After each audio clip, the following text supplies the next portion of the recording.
Welcome to the Angel News Network's current events broadcasting. Our brief interview programs are designed to obtain the perspectives of the higher realms on the current events taking place in our country and our world. I am Joel Anastasi. In each program, I will be interviewing a member of the higher realms, channeled by Philip Elton Collins. Philip and I are co-founders of the Angel News Network. Good morning, Philip. Hello, everyone. Give me one moment to go into trance, and I will be connected with Ascended Master Saint Germain. Greetings, beloved students and friends. I come to you on the brink and the opening of your year 2020. A new decade, a new beginning to create a new you, releasing the old. What it's all about is increasing your individuated frequency and vibration through your consciousness. It is not about changing the existing or the old system. It is important to reiterate why we are giving a higher realm, in this case a fifth dimensional perspective on your current events. It is not to change them as what they are, but to change yourself. The relationship with self, the only relationship you and others are having, and self being a reflection of all that there is. So as you change your frequency, yourself, your existence within the densest frequency within the universal plane, which is the earth plane at this time, that will allow you to ascend this dense frequency, which is the mission and the divine plan and the divine pathway of humanity itself. So let us keep this in mind as a foundation of all discussions of current events. As we review them, we're not going into them to try to fix them or to change them. We're going into them for you to make another choice as to how you react or respond to them in order to keep your individuated frequency as elevated and as moving as high a frequency and a vibration as possible. Do you understand? I do understand. That has been so much of the focus of what I have been reading with the seven sacred flames and all the other teachings that have been coming to us, and most recently through you. First of all, I just want to say welcome to 2020. It's our first conversation, and it's wonderful to be able to sit with you and take a look at 2020 and this new decade that 2020 represents. Yes, I have given an overview, which you can choose to review, although it's been shared, and I have given you different decrees and pathways, one in a 7 format, another in a 14 decree format, that you can begin to examine and integrate those within current events if you so choose. But the most important thing to reiterate, remember, going into 2020 and the new decade, is mastering not going into it, to examine the relationship of in something and of something, and allow yourself to make a choice, an individuated choice, to continue to raise your frequency, which is an inner soul plan that exists within each one of you uniquely, if you so choose to apply it. Let us begin. You say not going into it, and I think I get that. I think what you're really saying is observe it and learn from it, but not become involved with it. Not trying to fix it, not trying to change it, but to choose an alternative parallel path that doesn't intersect with it and create a form of resistance, and activating what you resist persist. Right, that's part of the teaching that permeates our book, The Refounding of America, to create a parallel path, to observe, and when you see something that you don't like or feel that is not consistent with our spiritual understandings, not to go into it and engage it, but to create a parallel path. And to ask yourself, through your free choice and free will, what would you choose other than that old or existing path? Well, that I think, in a way, an important way, relates to what you said last time when we were discussing your Christmas message last month in December of 2019. You talked about the upcoming decade, beginning in 2020, and you said that it would be beginning a clearing and cleansing of the dark energy that had created a plague of darkness for millennia, controlling humanity. And then you referred to the Illuminati and the cabal. Could you kind of develop that theme? Because when I've mentioned that to people, it really grabs their interest very powerfully. Well, it's dramatic, and people resonate within this dense frequency to those events which seem to be drama. Your forms of entertainment, your successful forms of entertainment, are always wrapped around drama. So those components that you have mentioned are part of the density that has created this densest frequency within the universal plane, which you've chosen in some way to be an aspect of in order to free yourself and evolve and ascend and transcend beyond it by raising your individuated frequency. They are all players upon the stage of humanity, those entities. They are in their final throes as a result of the ascension process of the planet, moving from the central core of the planet up to the surface of the earth.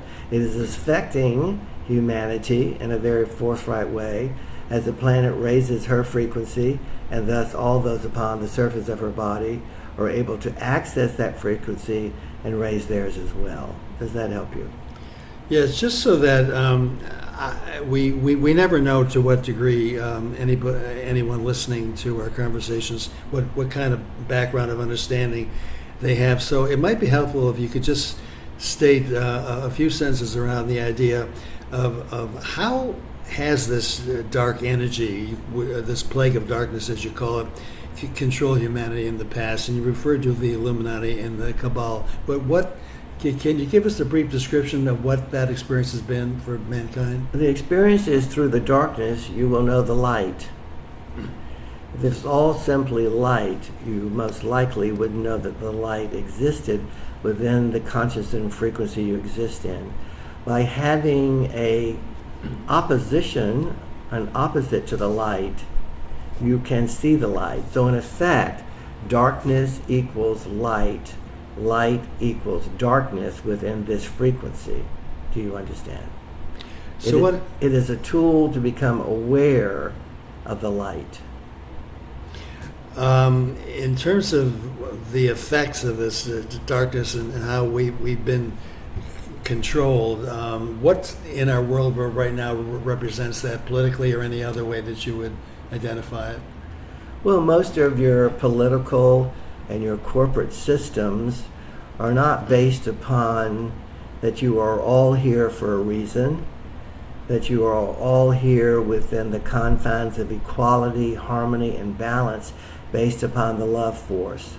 Those institutions, those structures do not honor the equality of all. As a result of that, their existing, their beingness is going out into a doingness of density.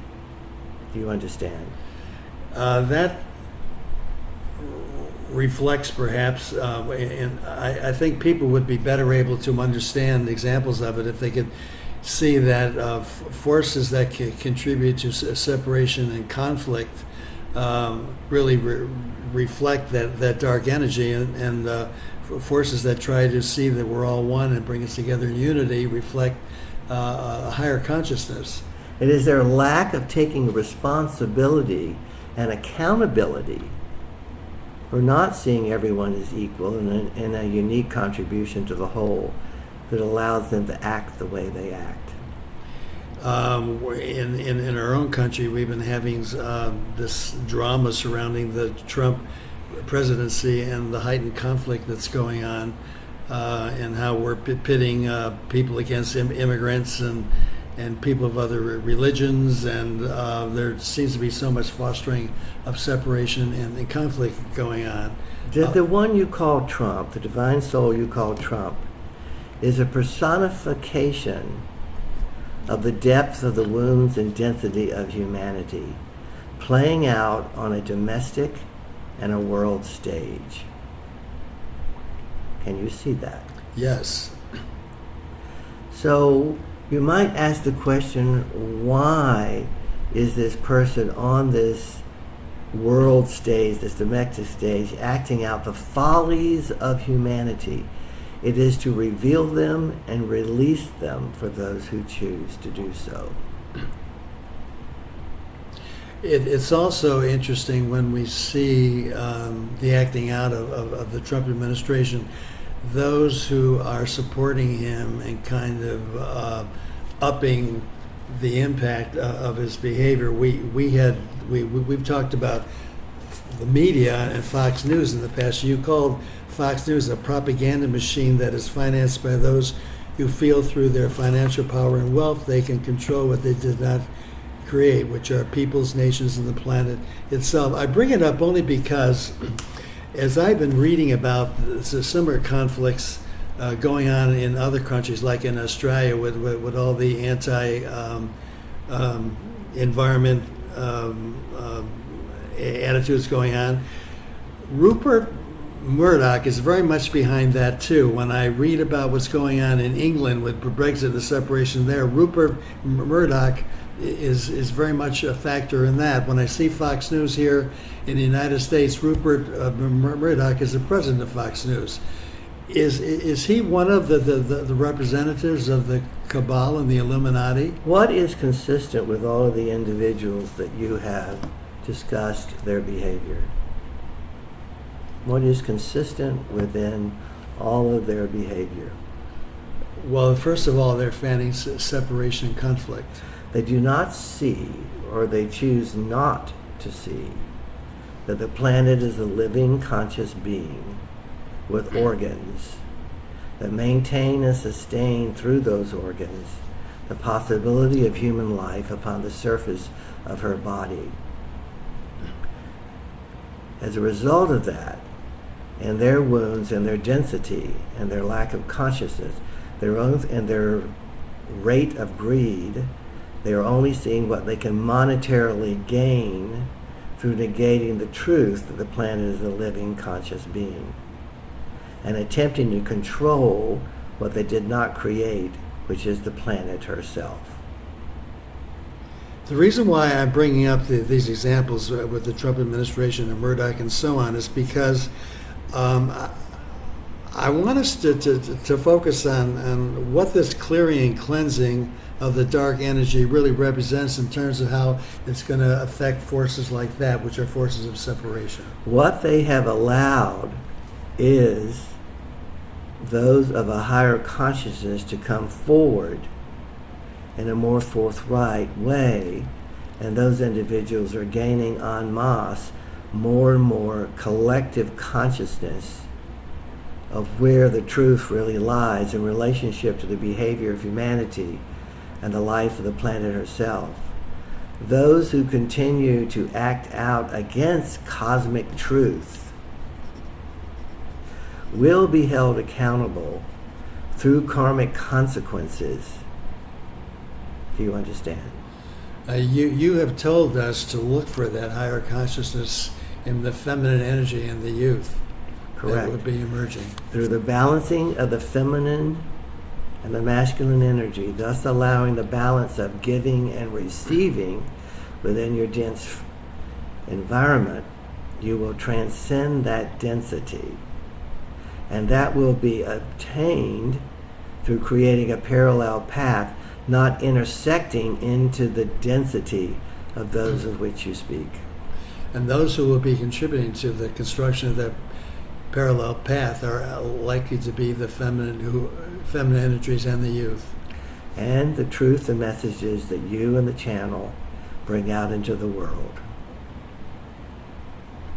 Well, that's a wonderful kind of perspective as to what we can look forward to in this coming decade. Is there anything more you would say about that? It's an end game. And how long it will go in Earth time, where you exist within time and distance, and in the higher realms there is only now and the present, will be up to you. But understand that the higher realms are supporting the ascension process of the planet and humanity, no matter how things may appear. That is to be held in your consciousness for those who so choose. Last time you did, you referenced the support that the higher realms were bringing to this clearing and cleansing. Could you just tell us a little bit about that? Well, ascension is going to happen with or without humanity. And it's a matter of each individual and each collective consciousness to make a decision whether they wish to be a part of it or not. The planet is going to ascend into a light body, in your vernacular, become a star, return to the light from which she came. Thus, in turn, all those upon and within her body are being given the choice to be and do the same. I think you also said last time, you made some reference to all the various higher realm councils that were coming together to support this clearing and cleansing. Yes, it is a mighty, mighty opportunity. And the ascension of this planet and humanity affect the higher realms as all, because we are all ascending and growing and expanding no matter what level of consciousness or frequency we're existing on or in. We are all in a steady process of growth. You also said, I think, the last time that we, humanity, have an important responsibility here, that our consciousness will fuel much of this clearing and cleansing, the speed of it and the depth of it. The consciousness will increase the frequency and the vibration. Your medical schools are beginning to reintroduce and understand the importance of vibrational and frequency healing and the moving of impeded energy within the physical body, which can create a permanent healing. Since you are all energy, different expressions of energy, different levels of expressions of energy, this is essential to return to understand the importance of the movement of energy through vibration and frequency, which is achieved in the case of humans through their consciousness, and apply that in your healing. What's a simple way for us to harness that consciousness so that we can help fuel this clearing and cleansing? Trust and surrender, and know that it exists. Trust and surrender and know that it exists. And what activities can we engage in to demonstrate this trust and surrender? You have many modalities, such as your Reiki, your hands-on healings, acupuncture, different homeopathic compounds, and employ the use of energy and moving energy within the body. Become proficient in it. For those who seek, the wisdom is available. And how about the idea that we at last begin to truly understand that we are all one and that we need to love each other to connect ourselves in unity? And the foundation of being able to apply that is understanding your individuated divinity, that you are a divine being having a human experience. Accept that, apply that. You are children of God. And as you said many times, we are also God experiencing itself. We are creation experiencing itself. Absolutely. You're the creator creating all the time. We are not worthless worms in the dust. We are the creator creating. That's the exact opposite of what so many of us were taught. And it is time to move that false teaching into the truth. Wow, well, that's a certainly important, powerful, fundamental lesson we can take from this conversation. It is a good way to begin the new year, don't you think? It is a good way to begin the new year. Let's do that. By being it and having your being move into your doing. Thank you, Saint Germain, for your wonderful wisdom. Happy New Year, everyone. Happy New Year.